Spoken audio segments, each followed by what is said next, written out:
Creo que Ok, buenas tardes a todas las personas que están viendo este video. Eh, Somos FEDED, el Foro Chileno de Profesionales en Evaluación Educacional, y este es el primer video de una serie de videos en los cuales queremos hablar sobre el concepto de validez. El concepto de validez, un concepto muy importante en el mundo de las pruebas estandarizadas y, y y queremos generar material y conversaciones en español en particular, que es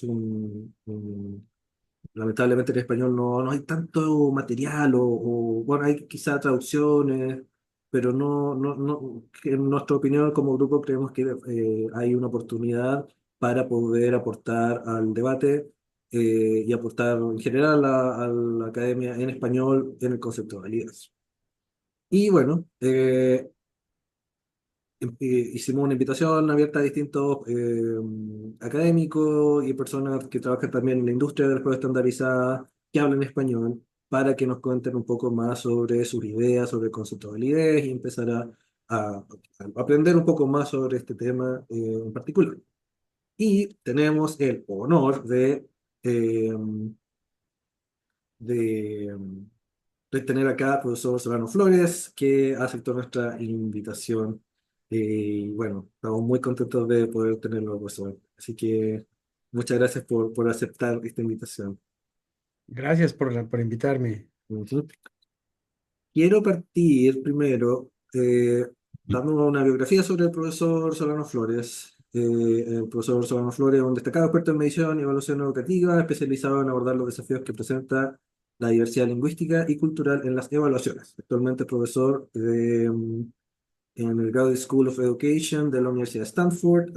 Antes de eso fue profesor titular en la Universidad de Colorado Boulder, en donde en general su carrera se enfocaba en la educación bilingüe y el inglés como segundo idioma.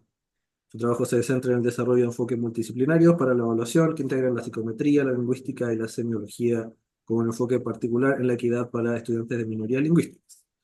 El profesor Salomón Flores ha liderado diversos proyectos financiados por el National Science Foundation, donde ha investigado la intersección de la lingüística y la psicometría, desarrollando teorías clave como la teoría del error de traducción de pruebas, eh, que aborda los desafíos de la evaluación a través de cultura e idiomas. Además, ha aplicado la teoría de la generaliz- perdón, generalizabilidad. Eh, Perdón, no sé cómo traducirlo bien en español, pero una teoría psicométrica bien conocida sobre el error de medición en la evaluación de estudiantes aprendices del idioma inglés y en poblaciones indígenas. También ha trabajado como asesor para varios países en América Latina, en Asia, Europa, África del Norte, en temas relacionados con la adaptación y traducción de evaluaciones de desempeño en múltiples idiomas. Su investigación actual exploran el lenguaje químico y su relación con las evaluaciones, las prácticas de evaluación formativa en aulas culturalmente diversas, y el diseño de recursos de accesibilidad para estudiantes con necesidades especiales en pruebas administradas por computadora. Ha sido miembro de comités técnicos y asesores para importantes proyectos de evaluación como Consorcio Smart Balance y National Assessment of Educational Progress, NAEP. A lo largo de su carrera contribuyó significativamente al desarrollo de sistemas de evaluación nacionales e internacionales, garantizando que las pruebas sean justas y culturalmente válidas. Esa es la pequeña video que teníamos para el profesor Guillermo Solano Flores. Mucho gusto tenerlo acá con nosotros. Gracias por invitarme una vez más. Ujú. Ok. Bueno, nosotros acordamos una serie de preguntas con el profesor. Antes de partir, igual quería dar una pequeña como introducción en general al concepto de validez. Eh, Quisiera partir en general diciendo de que, bueno, como grupo nos interesa que las pruebas estandarizadas en Chile y en Latinoamérica, en todo el mundo, pudieran mejorar o tener sus prácticas de validación más desarrolladas. Y, y claro, muchos de los miembros de FB hemos hecho doctorado en Estados Unidos, hemos hecho en Europa, en distintos lados, y nos ha tocado aprender sobre el concepto de validez, pero no necesariamente hemos tenido la oportunidad de conectarlo, aprenderlo desde una perspectiva latinoamericana o quizás de la perspectiva y las experiencias que vienen desde el mundo hispanohablante.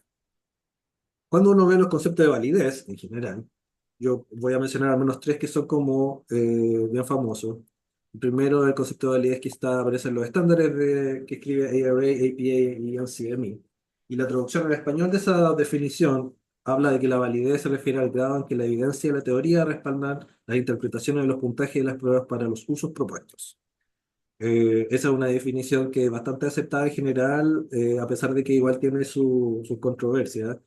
Y en general una visión de la validez que se enfoca en las interpretaciones de los puntajes, considera la idea de los usos también, pero intenta evitar entrar en la idea de que la validez es una característica de la prueba, sino que es más bien una característica de las interpretaciones de los puntajes. También dentro del mundo de la validez hay muchas definiciones, pero aquí yo diría que hay como dos grandes autores que son los que han influenciado más el debate. Uno es Messick y el otro es Denny Worspoon. Messick tiene su propia definición de lo que considera validez y esa definición, voy a traducirla tal cual acá. Messick la define como un juicio evaluativo global sobre el grado en que la evidencia empírica y las justificaciones teóricas respaldan la adecuación y pertinencia de las interpretaciones y acciones basadas en los puntajes de prueba u otros modos de evaluación. Es una definición un poco más complicada, pero que también incluye distintos aspectos. Esta idea de que hay una evidencia empírica, pero también justificaciones teóricas. Esta idea de adecuación y pertinencia, en inglés es adequacy and appropriateness, que hace referencia como a diferentes aspectos de lo que se considera validez. De nuevo, esta idea de que aplica a las interpretaciones, no necesariamente a la prueba misma. Y Messi que incluso también considera esta idea de las acciones, que también no necesariamente está en otras definiciones. Y por último, esta otra idea que es como muy distinta, que es la idea que viene más del mundo de la psicología, que es como un poco más cuadrado, digamos, en qué es lo que entiende como validez, que la Danny Worspoon probablemente es como de los autores que es más representativo de esa visión, y que entiende que una prueba es válida para medir un atributo si es que el atributo existe y si es que las variaciones en el atributo producen de manera causal variaciones en los resultados de la medición. Esta visión es bien distinta a las otras visiones porque es una visión que se refiere a, o sea, que coloca la validez en la prueba, no necesariamente en las interpretaciones de la prueba. Todo esto es como para mencionar de que el concepto de validez es un concepto muy rico, es un concepto que tiene distintas visiones que durante el tiempo han ido desarrollándose. Y en nuestra opinión, creemos de que existe una oportunidad también para que desde nuestra perspectiva, desde Latinoamérica, desde el mundo hispanohablante, vamos también a aportar en esos debates. Entonces, parte de, como contexto, esta serie de webinars y la invitación que hemos hecho acá a distintos académicos va un poco en esa línea, como empezar a explorar la pregunta de cuál es el concepto de validez desde nuestra visión y también explorar otras visiones, digamos, de lo que es la validez desde autores que hablan español y que están imbuidos de muchas formas dentro de la experiencia de Latinoamérica. Eso como introducción. Ahora podemos partir con las preguntas específicas, profesor Solano Flores. Y bueno, dentro de las preguntas que habíamos conversado de hacer durante la entrevista, la primera es, eh, en general, si es que otro profesor, no sé si podría explicarnos en palabras simples cómo entiende usted, como autor, el concepto de validez y por qué considera que es un concepto importante. Bueno, gracias. Ciertamente el concepto de validez es muy complejo y muy variado y no puede uno enseñar el concepto de validez en clase, por ejemplo, sin hacer un análisis histórico de cómo el concepto ha evolucionado, a veces en rumbos que no me hubieran gustado porque han complicado las cosas. Justamente eh, en el tiempo actual yo no me comprometo con alguna definición específica porque hay que adaptarla al contexto. Entonces, por ejemplo, el énfasis en que la validez es acerca de la propiedad con la que se hacen las interpretaciones de pruebas, puede ser un contexto en el que la actividad del psicómetra es más interpretativa y el psicómetra está proporcionando a las personas que toman decisiones elementos para juzgar los resultados de una prueba, no tanto como sería en el desarrollo mismo de la prueba. Eh, hay casos en los que uno está haciendo investigación y está uno desarrollando el instrumento y hay que poner mucha atención, por ejemplo, a los procesos cognitivos que tienen lugar cuando los estudiantes están contestando una prueba. Realmente están haciendo uso de los conocimientos que queremos evaluar, realmente pueden llegar a soluciones que implican las habilidades que creemos que estamos eh, no, tomando en consideración. El enfoque en este segundo ejemplo es más hacia el aspecto del desarrollo de la prueba y cómo estamos utilizando diferentes referencias o diferentes referentes empíricos para fortalecer la idea de que está desarrollándose en la dirección adecuada. Entonces, ciertamente, me gustan las definiciones de validez que hacen referencia al respaldo teórico eh, con el que se desarrollan las pruebas o se interpretan los resultados de las pruebas, porque eh, gente, creo yo en general, tiende mucho a fijarse en los aspectos estadísticos de las pruebas y no en el aspecto teórico que sustenta o que fortalece o que respalda lo que se hace en una prueba. Entonces, eh, creo yo que en general yo no podría dar una definición específica de lo que es validez a menos que me presente un texto específico y decirlo. Desde luego, si me presentan 5 contextos específicos, no voy a proporcionar cinco definiciones contradictorias. Van a ser consistentes, pero van a ser referencia a aspectos teóricos o metodológicos o los referentes externos eh, el- eh, que tengan que ver con el desarrollo de la prueba. Eh, pero básicamente es qué tanto conectamos con lo teórico y con lo metodológico y de qué manera las inferencias que hacemos sobre los individuos son eh, apropiadas. Una cosa que me parece muy interesante y en la que he estado empezando a trabajar recientemente es el aspecto ontoepistémico de la validez. Y básicamente el asunto es que no hay constructos que sean universales y que sean independientes del pensamiento y de la cultura. Y les voy a dar un ejemplo. Hace años estábamos trabajando mis colegas y yo en un proyecto para evaluar sobre evaluación en el salón de clases.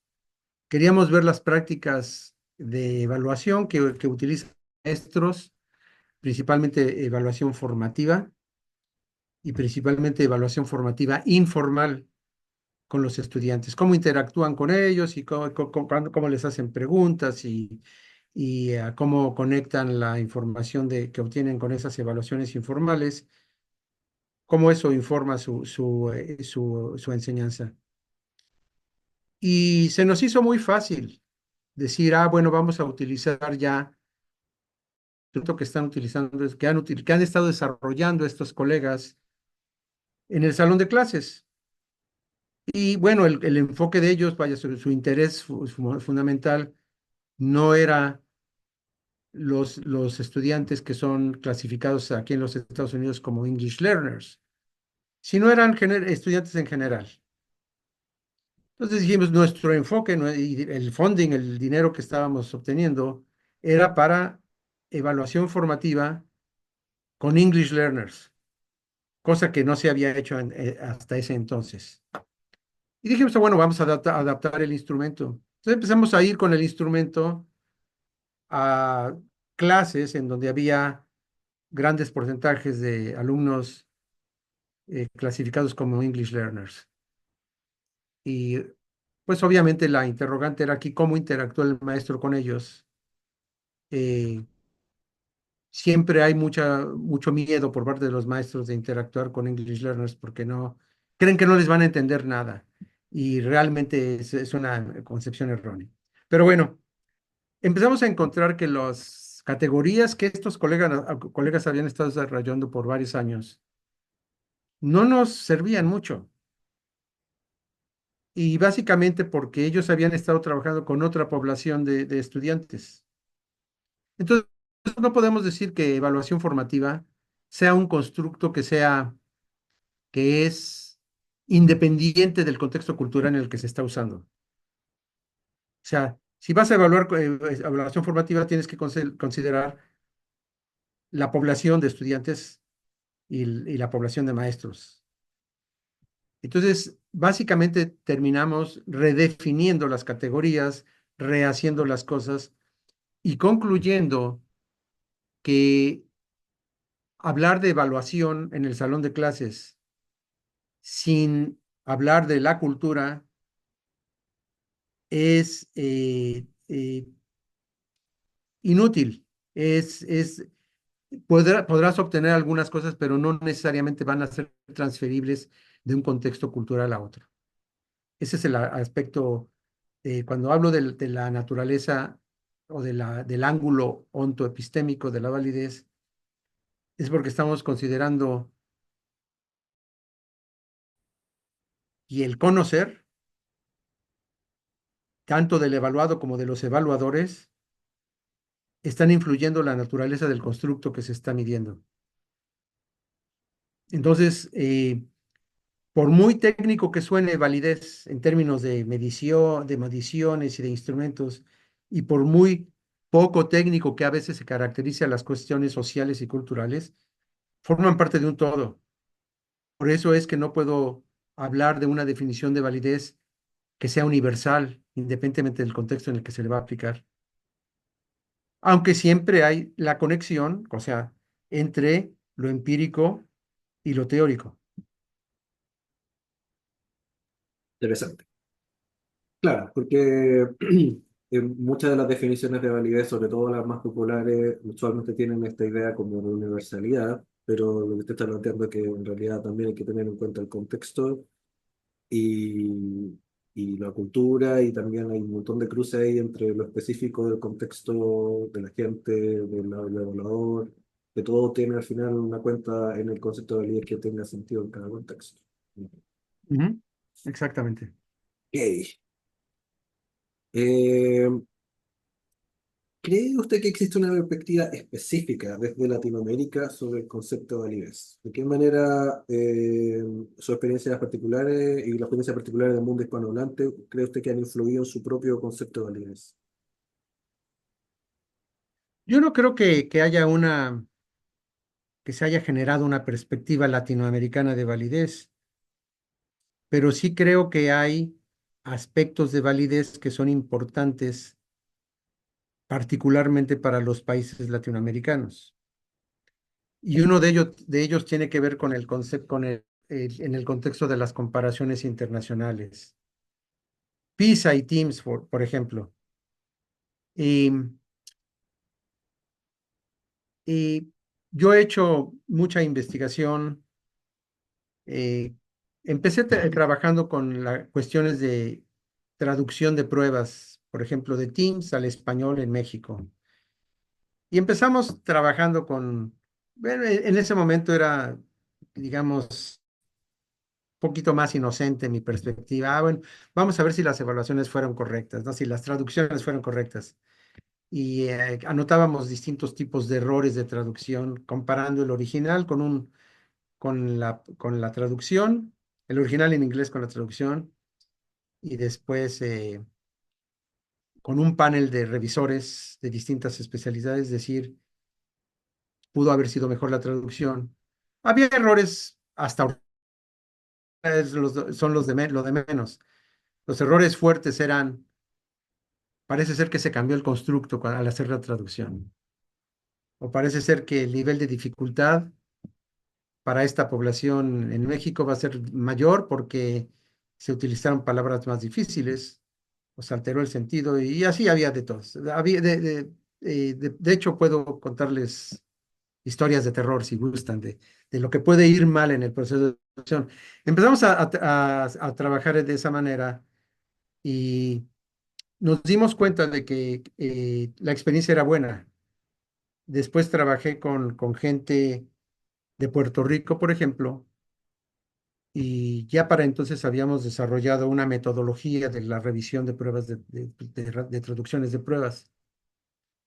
Y la metodología estaba basada mucho en el consenso y en utilizar un concepto de abajo hacia arriba en el sentido de que nos interesaba no lo que decía un académico de cuál es la traducción correcta, sino lo que usa el pueblo, lo que usa la población de estudiantes, lo que se usa en el aula.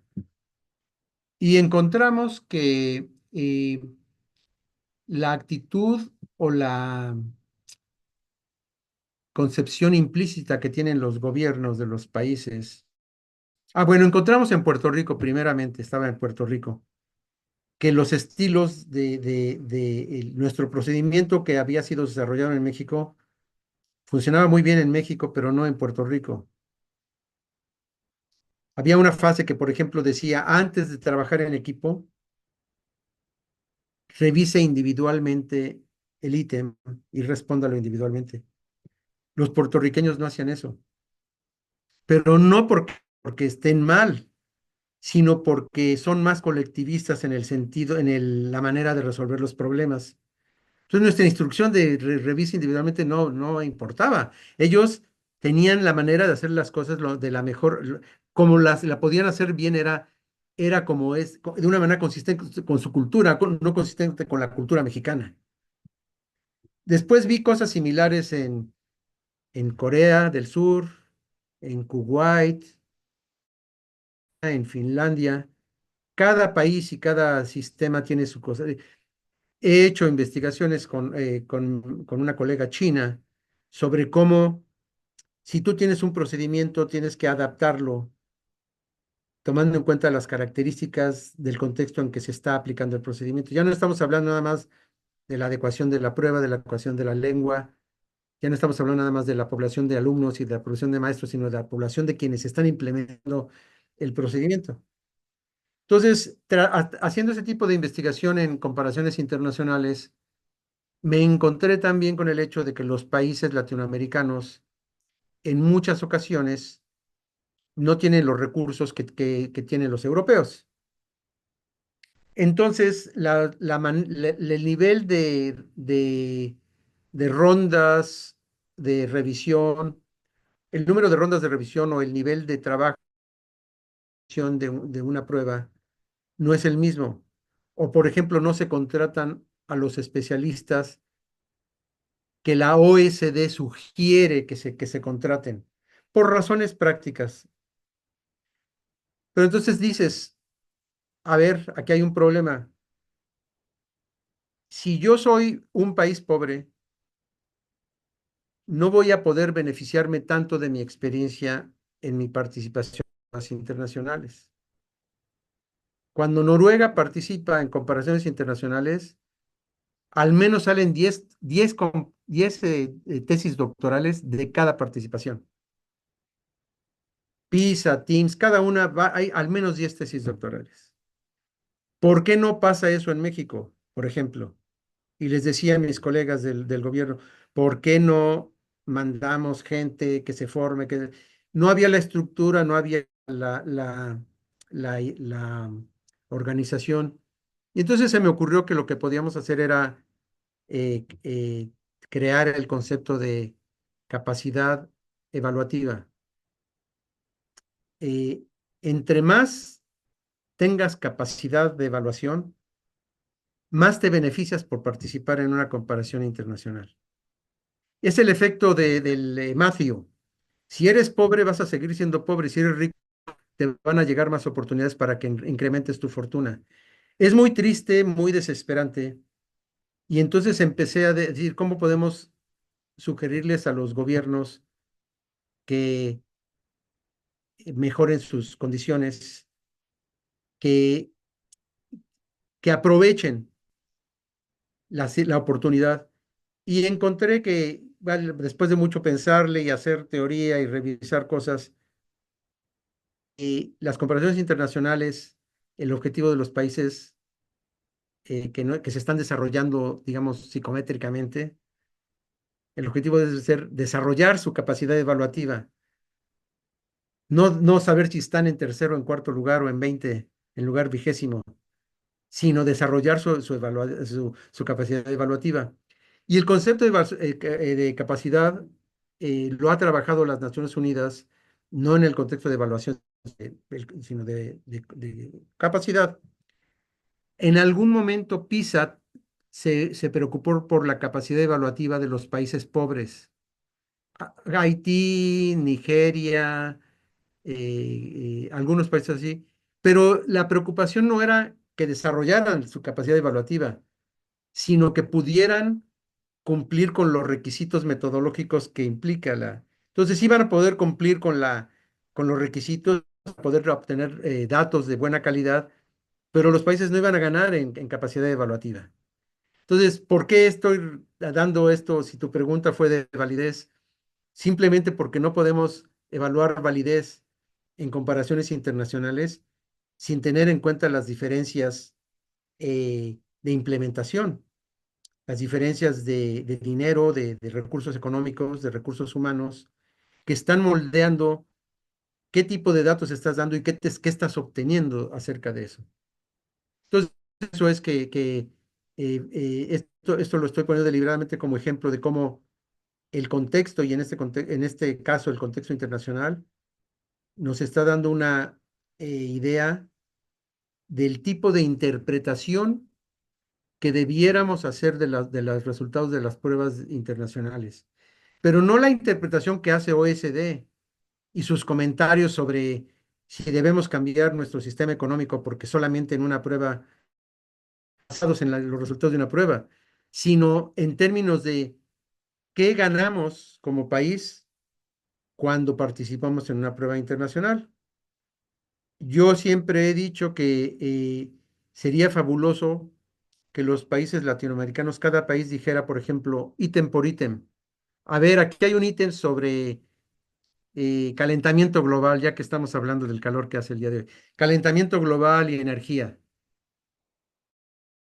En que Juanito o Johnny tiene su casa con una panel solar y tal y tal. Eso lo va a entender el estudiante panameño, lo va a entender el estudiante chileno o mexicano, no lo sabemos. Pero si observamos hay una diferencia tremenda en la calificación, pongámonos a hacer entrevistas cognitivas, entrevistas con los papás, análisis de los libros de textos, para entender a nivel de ítem. La calificación global no sirve. Entonces, hagamos estudios finos. Nunca he visto ese tipo de estudios hechos en Latinoamérica y realmente son cosas que podrían contribuir mucho a que desarrollara una cultura de la evaluación, una noción más eh, co- eh, consistente sobre lo que es la validez y la propia interpretación de los resultados de las pruebas.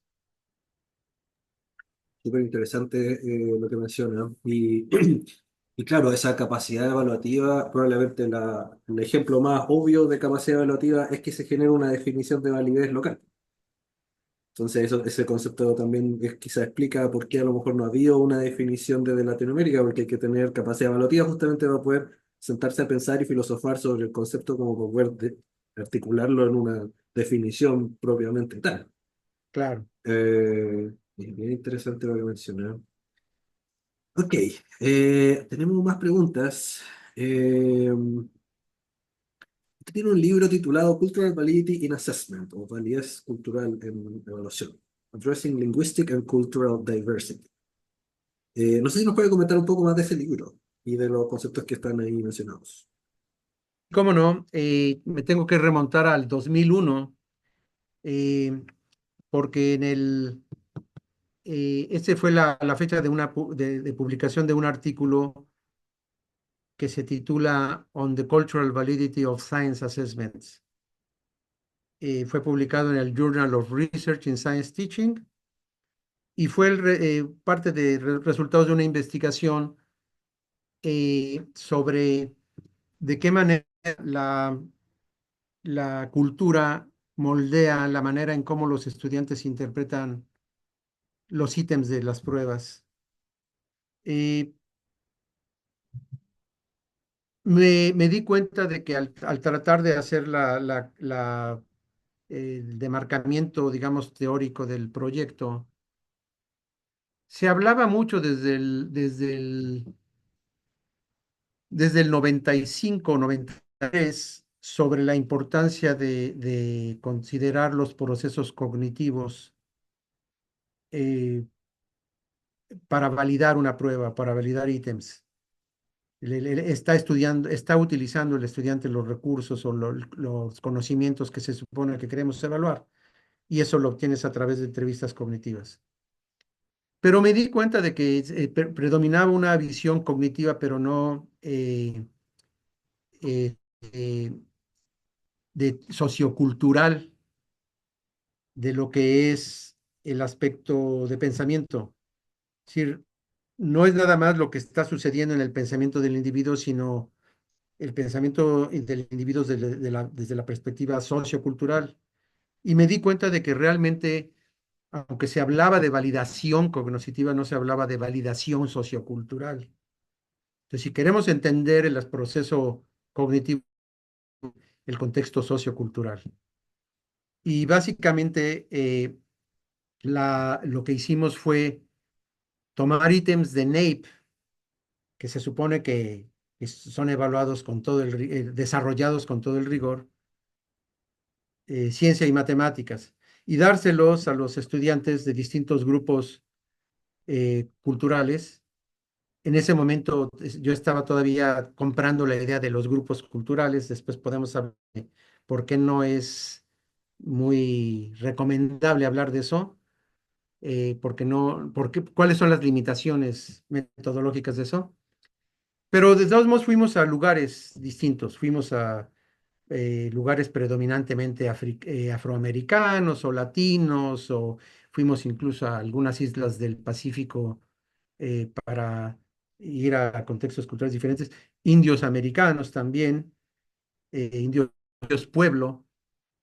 Y bueno, encontramos que sí había diferencias, pero las diferencias más importantes tenían que ver con lo socioeconómico.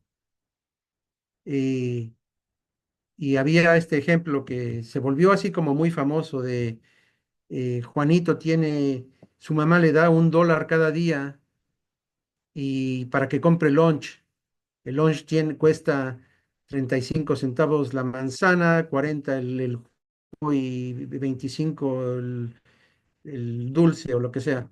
El caso es que los elementos del lunch nunca suman $1, se pasa del dólar.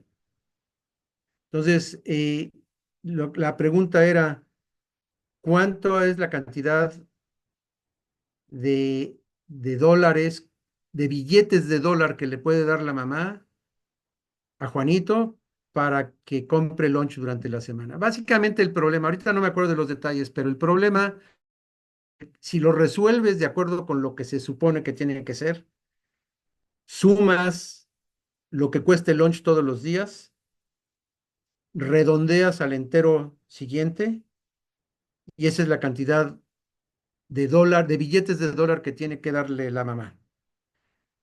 Pero los niños de escuelas muy pobres tendían a decir que no compre la manzana porque eso no le va a alcanzar el dólar. Entonces, no estaban dando una solución matemática, sino de supervivencia. Y si analizas la sintaxis y la estructura del ítem desde el punto de vista pragmático, pragmático como se entiende en lingüística, te das cuenta de que es un problema que plantea unas dificultades cognitivas y emocionales muy fuertes antes que viven en la pobreza o que padecen hambre, porque eso es importante. Entonces, bueno, de ahí empezó a generarse cómo podemos desarrollar una metodología para las pruebas. Y básicamente encontramos la importancia de poner énfasis en el proceso de desarrollo de las pruebas. Si quieres garantizar o quieres promover validez en las pruebas, necesitas asegurarte de que los contextos que estás utilizando, que si la tienda, que si el amigo, que si la pizza, que todo eso tenga un significado, un sentido para el estudiante, pero también que no le pongas trampas cognitivas o emocionales. Eso es muy difícil de decir, bueno, así es como hay que hacerle, así es como hay que escribir ítems. Cada ítem te va a resultar con sorpresas. ¿Qué es lo que tienes que hacer? Tener una buena muestra de estudiantes con las que pruebes y los entrevistes y todo. ¿Qué se hace con las minorías lingüísticas y culturales? No se les incluye en el proceso de la prueba. Entonces, al final del proceso, ya si traigamos a 3 o 4 especialistas a que revisen la prueba y le hagan unos cambios aquí a la redacción. No es la manera de hacer las cosas. Entonces, si fijas bien, estamos hablando de validez, de equidad, de justicia y de todo, pero hay un concepto importante que es el del muestreo y la representación. Necesitas tener suficiente, una muestra, un tamaño suficiente de muestra de estudiantes con quienes pongas a prueba tu ítem para poder obtener información suficiente que te dé, eh, que te haga tener más confianza en lo que estás haciendo. Entonces, eh, encontré obviamente mi advisor, que fue Rich Shavelson, su advisor fue Lee Cronbach. Lee Cronbach fue el creador de la teoría de la generalizabilidad. No, no es casualidad que yo me haya enfocado en esta cuestión de la teoría de la generalizabilidad, pero aplicándola a las cuestiones socioculturales. Porque la teoría de la generalizabilidad, desde mi punto de vista, es la más honesta, porque se está enfocando en estimar error. La teoría te está diciendo, vamos a ver qué tan equivocado estoy o por qué tan equivocado estoy. ¿Cuáles son las fuentes de error? No te está diciendo, no te está ocultando eso. Y cuando tú trabajas con una prueba, se la das a 2 poblaciones, una de mainstream, blanco, clase media o alta en los Estados Unidos, y le das a poblaciones otras, hispanos o latinos, nivel sociocultural, nivel socioeconómico bajo, etcétera, encuentras que hay mayor varianza en las poblaciones heterogéneas. O sea, mayor heterogeneidad de poblacional, mayor diversidad cultural, mayor varianza, más varianza. Para que tú puedas conciliar la metodología psicométrica y la teoría sociocultural y todo eso, necesitas poder enmarcar tu proceso de desarrollo de pruebas en términos, considerando el contexto, incrementando tus muestras de poblaciones diversas en el proceso de la prueba y asegurándote de que la varianza de error no sea más de lo aceptable para las poblaciones minoritarias que para las poblaciones mainstream. De hecho, cuando haces análisis por separado de las propiedades eh, técnicas de la prueba, lo haces para los hispanos que tomaron esa prueba, los afroamericanos que tomaron esa prueba y los blancos que tomaron esa prueba, ¿dónde crees que obtienes menos varianza? Con los blancos. ¿Por qué? Porque la prueba se desarrolló con blancos. Y no quiero aquí hacer equivalente cuestiones. étnicas con culturales, pero es nada más para poder simplificar la, la, la, la, la conversación.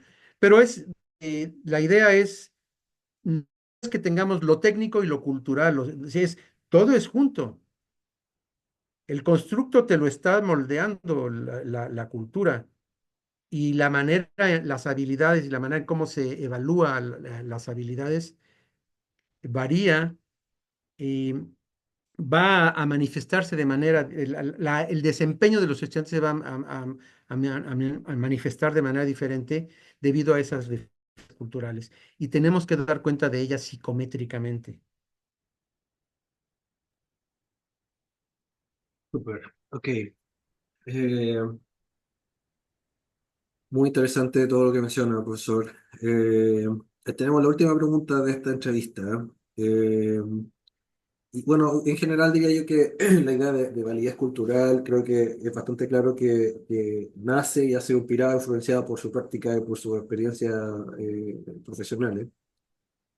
Eh, Y claro, me pregunto cómo el concepto de validez cultural que usted ha ido desarrollando conversa con los conceptos más clásicos de validez, en particular la idea de validez como algo unitario, porque usualmente eso es una idea que viene ya de Messi, que de pensar como que no hay como distintos tipos de validez, sino que todo es un único concepto de validez. Entonces ahí en esa conversación con los conceptos más gringos, digamos, de validez, ¿cómo usted ve el concepto de validez cultural con esas otras definiciones que ven la validez como algo unitario? ¿Usted también lo ve como algo unitario o no? ¿Cómo se conecta el concepto de validez cultural con esos otros conceptos de validez?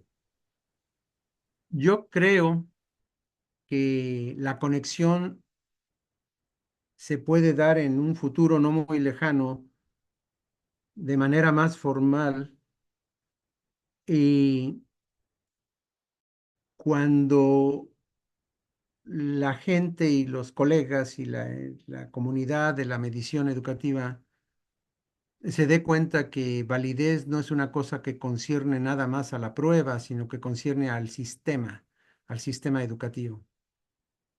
Entonces, eh, antes se hablaba, bueno, al menos cuando yo tomé mi primer curso de psicometría hace más de 50 años, hace 50 años yo creo.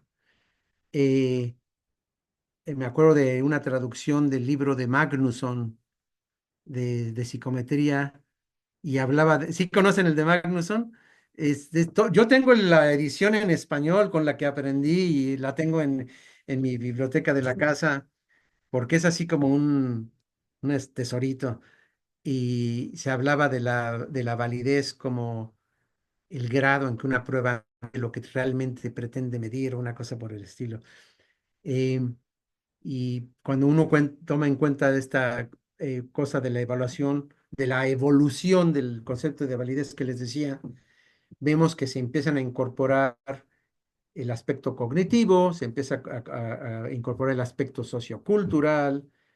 Espero que se empiece a tener más apertura para abandonar o expandirse más allá de la respuesta al ítem e incluir más estudios de generalizabilidad como parte del paquete de cosas que hay que hacer para eh, analizar la calidad de una prueba, pero también el sistema educativo. Es decir, es muy cómodo para las personas que hablan pruebas, decir, "Ah, esta es una prueba válida y bueno, me la hizo tal compañía y aquí la tengo", pero la realidad es que tú puedes hacer seguimiento de retroactivo, o sea, rastrear el origen de las cosas que llevan a que los alumnos tengan un mal desempeño. No me refiero nada más a las oportunidades de aprendizaje, que es obvio, sino el proceso de desarrollo de una prueba. Y yo he mencionado varias veces este ejemplo. Cuando a mí me dicen, puedes evaluar una prueba y nos dices tu capacidad técnica, ok, vamos a hacer una especie de auditoría. Denme las calificaciones, denme cómo se definieron las poblaciones, cuáles fueron los equipos de desarrollo de las pruebas. denme los documentos de especificaciones de ítems, denme los documentos del marco conceptual de la prueba. Y cuando me salen con un documento, cuando me van dando un documento de marco conceptual de la prueba de 3 páginas, digo, oh, aquí esto no promete. Si me da un documento grueso con una clara conceptualización del área del tema, del tópico o del área, y cómo se desprende sistemáticamente los distintos subtemas y los distintos ítems, bueno, ya podemos trabajar con eso. Muchas veces te encuentras marcos conceptuales de pruebas que son muy buenos, pero que se adhieren implícitamente a esa noción de la universalidad de los constructos. Casi siempre vas a ver en el último capítulo diversidad cultural o minorías o lo que sea. ¿Qué hacer con esos casos?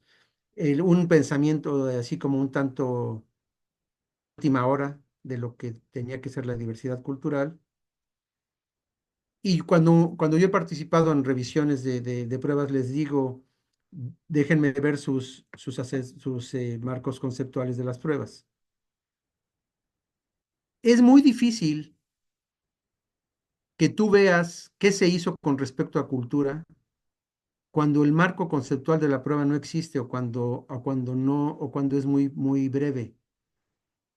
Entonces, noten cómo ya no es que se dijo de cultura, sino la prueba era buena, porque si no era buena y si no estaba bien cimentada conceptualmente, mucho menos podemos esperar que se hayan puesto a pensar en las cuestiones de la diversidad cultural.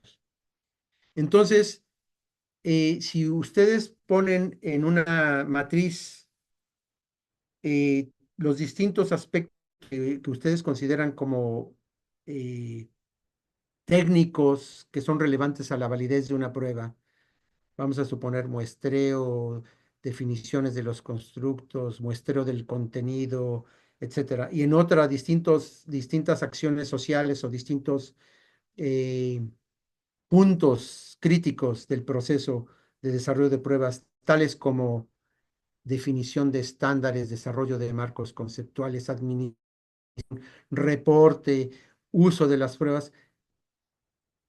Tienes una matriz, vamos a suponer, de 10 por 10 y dentro de cada celda puedes tener evidencia confirmatoria y desconfirmatoria de que se hicieron las cosas como se supone que debieran ser técnicamente con respecto a aspectos muy específicos. Y yo empecé a trabajar en ese sistema y propuse lo que le llamo la matriz de evaluación de la validez. Y la importancia de esto es que las personas que están en la práctica y en el uso de la psicometría y en el uso de las pruebas se olvidan de la evidencia disconfirmatoria. Nada más colectan información que confirma, o evidencia que confirma que la prueba funciona, no evidencia que desconfirma que la prueba no funciona. Y si somos científicos, tenemos que siempre colectar evidencia confirmatoria y desconfirmatoria. Entonces, creo yo que lo que yo veo para el futuro y lo que yo creo que es importante para el pensamiento latinoamericano es un énfasis mayor en la evidencia disconfirmatoria y un enfoque sistémico de lo que es la validez. Súper. Muchas gracias por su respuesta y por todos los insights, todas las ideas y pensamientos que nos ha dado en esta entrevista. Yo creo que hay harto que comentar y pensar, pero igual también vamos a mantener la entrevista largo relativamente. Ok, para las personas que están viendo, vamos a terminar acá. Muchas gracias, profesor Solano Flores. Toda su respuesta ha sido maravillosa, súper buena, muy interesante. Creo que hay harto ahí que conversar claro, hay muchas como experiencias específicas que vienen del mundo latinoamericano, como los temas de traducción, como la visión de los English learners, hay tantas cosas claro, han ido como generando una idea específica de qué es lo que es la validez, o de los defectos que podrían tener ciertos conceptos de validez que no consideran esta parte que uno como latinoamericano es más fácil ver, ¿no? Y que yo creo que son un aporte no solamente para nosotros, sino para el resto del mundo también. Una visión que podemos aportar a nivel global desde nuestras experiencias. Pues encantado de conversar con ustedes. Les mando un abrazo muy fuerte. Que estén todos muy bien. Listo. Adiós. Muchas gracias.